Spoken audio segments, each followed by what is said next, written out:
The television courtroom had never witnessed such a moment of pure, unfiltered arrogance meeting its absolute destruction. I have sat behind many benches, but today, the arrogance in that room would be answered with something far heavier than words. Brenda Marshall, a 380-pound woman in her early 50s who had spent 6 years terrorizing small business owners with fraudulent lawsuits, sat in the defendant's chair with the kind of smug superiority that can only be cultivated by someone who has never faced real consequences for anything in her life. Her perfectly manicured finger pointed directly at me as the words that would cost her $75,000 and years of freedom spilled from her lips with breathtaking audacity. "Maybe you should calm your hormones, Judge," she said. The room went quiet in a way my gavel has rarely ever heard. For a television moment, this was viral in the making, but I do not do theater. I do the law. I do evidence. And when she attacked me with a sexist, ageist taunt, she did more than insult the person in the robe. She revealed the contempt that animated her entire scheme. Brenda did not just lose a single case. She did not merely get embarrassed in front of millions of viewers. What happened next was the collapse of an enterprise. What I did in the 30 seconds that followed was not a merciless spectacle. It was the judicial and investigative unmasking of a criminal operation that had extracted $412,000 from vulnerable immigrant business owners, closing shops and ruining livelihoods. The legal work done in that courtroom set off federal criminal investigations across multiple states. It exposed a playbook of organized extortion disguised as civil rights advocacy. And it began the process of restitution for victims who had been bankrupted by orchestrated shame campaigns. I will tell you what I told her in my voice, because the facts had weight and the law demanded clarity. "You have a playbook," I said, "and I have read it. The pattern is unmistakable. Target small businesses owned by immigrants who cannot afford to fight. Make impossible accommodation demands that would cost thousands. Record the refusal with hidden cameras. File a lawsuit claiming discrimination under federal and state statutes. Launch a coordinated negative review and media campaign. And then offer to settle for an amount, $8,000 to $15,000. That is just below the cost of defending a case to trial. That arithmetic is cruelty turned into a business model." Brenda had perfected the mechanics. A failed stint in law school, 8 years as a paralegal, and a gut-level understanding of how expensive litigation is for those without resources taught her the arithmetic of fear. She found doctors who would sign off on dubious medical claims for a fee. She recruited accomplices to serve as scripted witnesses. She created digital templates for defamatory reviews. She marketed a coaching product that taught others how to repeat the scheme. She even had counsel who drafted complaints with the language calibrated to maximize a business owner's panic. The operation was precise, profitable, and industrial. But she forgot a basic truth. The law leaves a trail when criminal intent exists. Patterns leave fingerprints. And one of her alleged victims, Miss Linda Cho, refused to be anonymous. Linda, a 39-year-old immigrant who saved and worked for 15 years to open a small wellness spa, refused the settlement. Instead, she did the painstaking thing most victims cannot afford to do. She researched, she found the other victims, she hired a private investigator, and she collected evidence that contradicted every theatrical claim Brenda had made. When Linda's investigators sent unedited footage of Brenda walking easily through a store, carrying groceries, pushing a cart, and playing with her dog, the narrative of incapacity collapsed. When documentary records showed coordinated review campaigns, complaint cascades, and when bank records suggested an organized flow of settlement proceeds, the civil case required a much wider response. I do not enjoy spectacle. I require proof. But proof came, and it built like a dam over her lies. In court, I asked direct questions because soft questions allow predators to read the room and adjust. When I asked how many lawsuits she had filed, the answer could not be ambiguous. 47. When I displayed the scrolling timeline on the screen, the business names, dates, amounts, the architecture of a scheme became visible not to a single proprietor, but to the public. When she rose from her mobility scooter, contradicting sworn medical affidavits presented in dozens of filings, that single movement was a critical piece of documentary evidence. I explained to the courtroom the gravamen of the situation. The ADA and state anti-discrimination laws protect real people from real harms. They are not a licensing scheme for extortion. When a plaintiff uses disability claims as a means to extract money through manufactured indignation and coordinated reputational attacks, they have crossed from civil grievance into organized criminality. Civil law provides remedies for injury. Criminal law addresses schemes aimed at systematic profit through fraud. The law understands this. So do I. I told the courtroom what she had done in precise terms. She identified victims by vulnerability, immigrant ownership, tight margins, reputational exposure, and then applied coordinated pressure, hidden camera performances, carefully edited footage, and a wave of fake reviews that looked organic were the tools of her trade. She built a network, paid witnesses, corrupt medical sign-offs, a lawyer who drafted fearsome complaints, and even a digital marketplace teaching others how to repeat the play. I have seen a lot of bad behavior on my bench, but this was organized, repeatable, and monetized. When I referred the matter to federal authorities, I did so because the pattern suggested interstate wire fraud, tax violations, and organized extortion. I do not make referrals lightly. Federal resources are not infinite. Prosecutorial decisions are solemn. But when the documentary trail shows repetitive filings, financial flows, fabricated documentation, and an online instruction operation, that is the kind of case federal agents should and did pursue. Subpoenas followed. Bank records were traced. The pieces of the puzzle fit together. What moved me personally was not the theatrical insult, though I will not tolerate that in my courtroom. It was the human cost. Small business owners had been bankrupted. Families had spent life savings fighting a manufactured fight. Employees lost jobs. Marriages frayed. All so one person could monetize grievance. The law was designed to protect the vulnerable. She weaponized it against them. That I will not allow. The public response was swift because the television moment crystallized something many viewers felt. Outrage at gaming of protections meant for the disadvantaged. But the legal result was not instantaneous.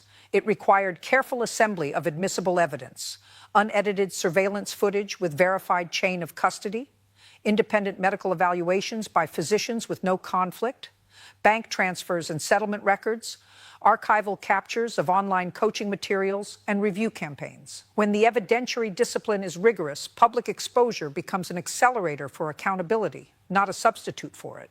At the conclusion of the hearing, I rendered a judgment. I awarded Ms. Cho reimbursement of legal fees in the amount of $22,000 and punitive damages of $50,000 for malicious prosecution and fraud. The lawsuit was dismissed with prejudice. She may not refile the same claim. More important, I transmitted the exhibits to the appropriate criminal investigators and requested expedited review because the documentary record supported charges beyond the civil claim. The bench does not act as prosecutor, but the bench can assemble a record that prosecutors can follow. There is a lesson here about the architecture of vulnerability. Predators prey on isolation.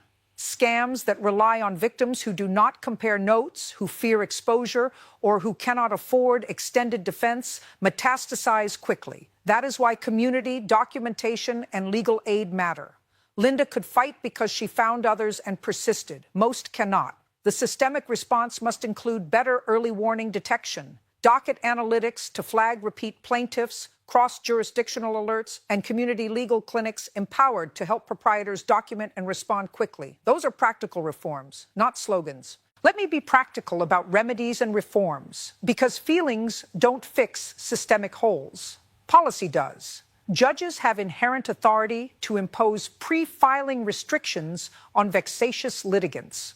When someone files serial meritless claims, courts can require them to obtain leave before initiating new suits. That gatekeeping is simple and effective. It prevents endless repetition and gives clerks a chance to flag patterns early. Second, sanctions are not merely punitive. They are deterrents.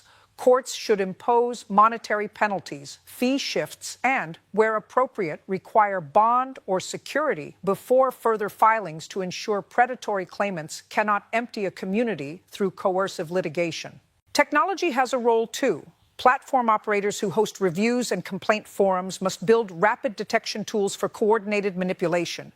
When dozens of negative reviews appear from newly created accounts, or when review language is template-like, platforms should preserve metadata, suspend suspect accounts, and cooperate with verified legal processes. That preserves consumer trust and shrinks the playbook predators rely on.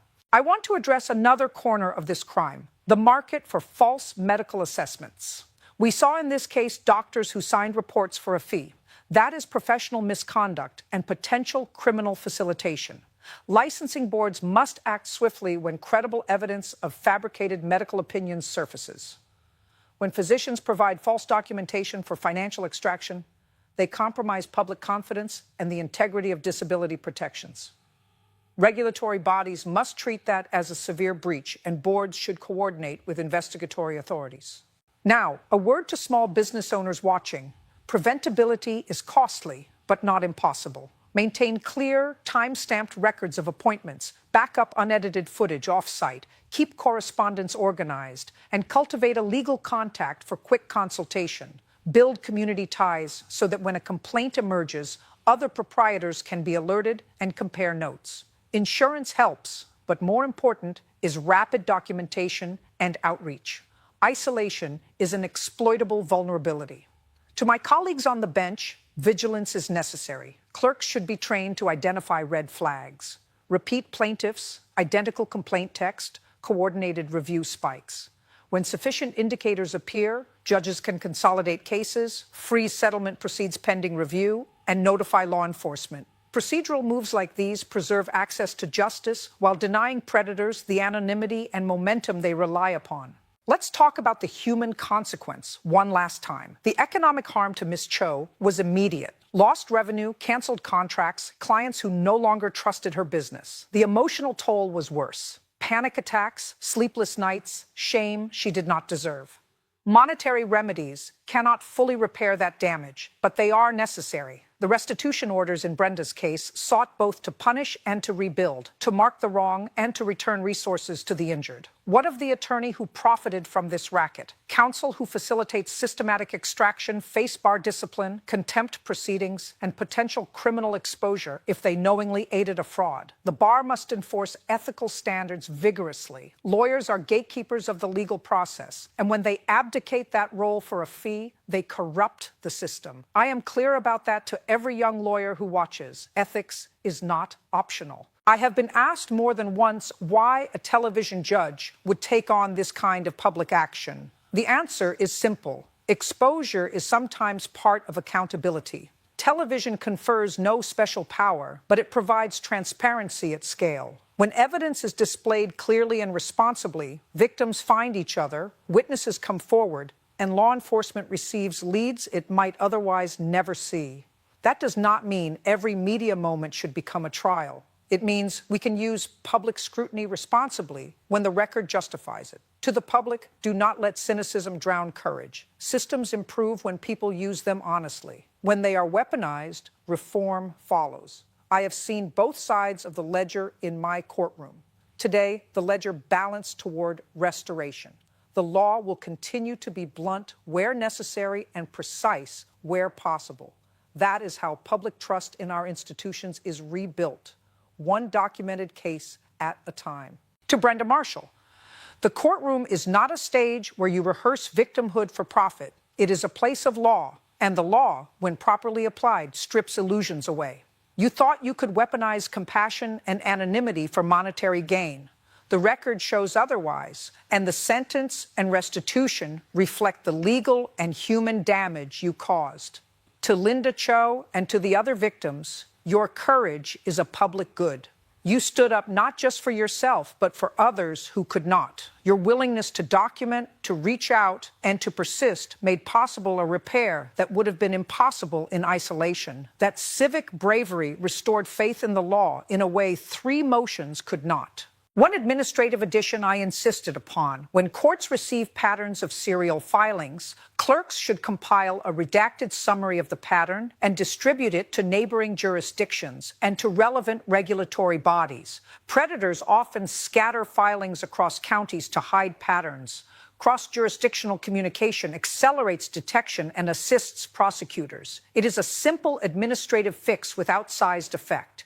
We must convert outrage into institutional change. The next time a pattern emerges, we should be ready because communities, courts, platforms, and regulators will act in concert. That is how we protect the vulnerable and restore faith in justice. Justice requires vigilance and collective action, always. Amen. Peace.